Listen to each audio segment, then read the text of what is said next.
नमस्कार साथियों, अभी तक आप सुन रहे थे चाणक्य नीति का 10वां अध्याय। अब हम बढ़ रहे हैं 11वें अध्याय की ओर। अध्याय के आरंभ में श्री चाणक्य कहते हैं कि दान देने का स्वभाव, मधुर वाणी, धैर्य और उचित की पहचान, ये चारों बातें अभ्यास से नहीं आती, ये मनुष्य के स्वाभाविक गुण हैं। ईश्वर के द्वारा ही ये गुण प्राप्त होते हैं। जो व्यक्ति इन गुणों का उपयोग नहीं करता, वह ईश्वर के द्वारा दिए गए वरदान की उपेक्षा ही करता है और दुर्गुणों को अपनाकर घोर कष्ट भोगता है। आगे समझाते हैं कि जो अपने वर्ग को छोड़कर दूसरों के वर्ग का आश्रय ग्रहण करता है, वह स्वयं ही नष्ट हो जाता है। जो व्यक्ति अपनों का ना हुआ, वह दूसरों का कैसे हो सकता है।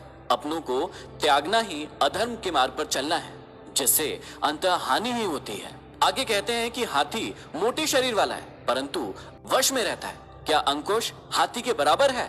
दीपक के जलने पर अंधकार नष्ट हो जाता है। क्या दीपक अंधकार के बराबर है? ब्रज से बड़े बड़े पर्वत शिखर टूटकर गिर जाते हैं। क्या ब्रज पर्वत के समान है? सत्यता यह है कि जिसका तेज चमकता रहता है, वही बलवान है। मोटेपन से बल का एहसास नहीं होता। भाव यह है कि किसी के आकार को देखकर उसकी शक्ति का अनुमान नहीं लगाना चाहिए। शक्ति साहस में होती है।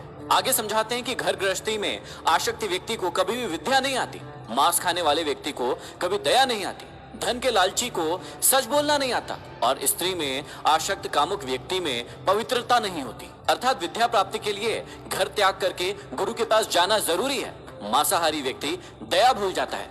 लालची व्यक्ति अपने स्वार्थ के लिए बार बार झूठ का सहारा लेता है और कामुक व्यक्ति सदा स्त्री संभोग में लिप्त रहता है। तब वह पवित्र के जिस प्रकार नीम के वृक्ष दूध और घी से सींचने के भी वह अपनी कड़वा नहीं छोड़ता, मृदुल नहीं हो जाता, ठीक उसी प्रकार दुष्प्रवृत्ति वाले व्यक्ति को यदि आप सदुपदेश देते हैं, उसके बाद भी उस पर उसका कोई असर नहीं होता। कहने का आशय यह है कि दुष्ट मनुष्य की आदत बन चुके अवगुणों को बदला नहीं जा सकता। आगे कहते हैं कि जिस प्रकार शराब वाला पात्र अग्नि में तपाए जाने के बाद भी शुद्ध नहीं हो सकता, उसी प्रकार जिस मनुष्य के हृदय में पाप और कुटिलता भरी होती है, सैकड़ों तीर्थ स्थान जाने के बाद भी ऐसे मनुष्य पवित्र नहीं हो सकते।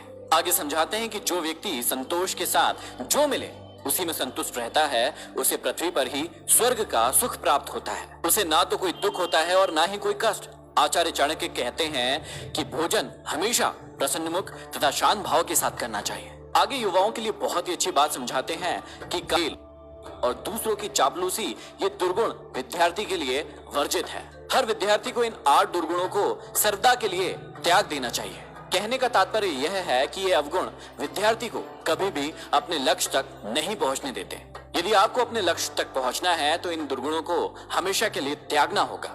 आगे कहते हैं कि दूसरों के कार्य में विघ्न डालकर नष्ट करने वाला घमंडी, स्वार्थी, कपटी, झगड़ालू, ऊपर से कोमल और भीतर से निष्ठुर व्यक्ति जानवर कहलाता है। आगे कहते हैं कि भाग्यशाली लोगों को खाद्य सामग्री और धन धान्य आदि का संग्रह न करके उसे अच्छी प्रकार से दान करना चाहिए। कहते हैं कि दान देने से कर्ण, दैत्यराज बलि और विक्रमादित्य जैसे राजाओं की कीर्ति आज भी बनी हुई है। इसके अलावा इस अध्याय में ब्राह्मणों को लेकर काफी सारी बान व्यक्ति एक ब्राह्मण नहीं हो सकते। तो ये था अध्याय 11। अब हम बढ़ते हैं अध्याय 12 की।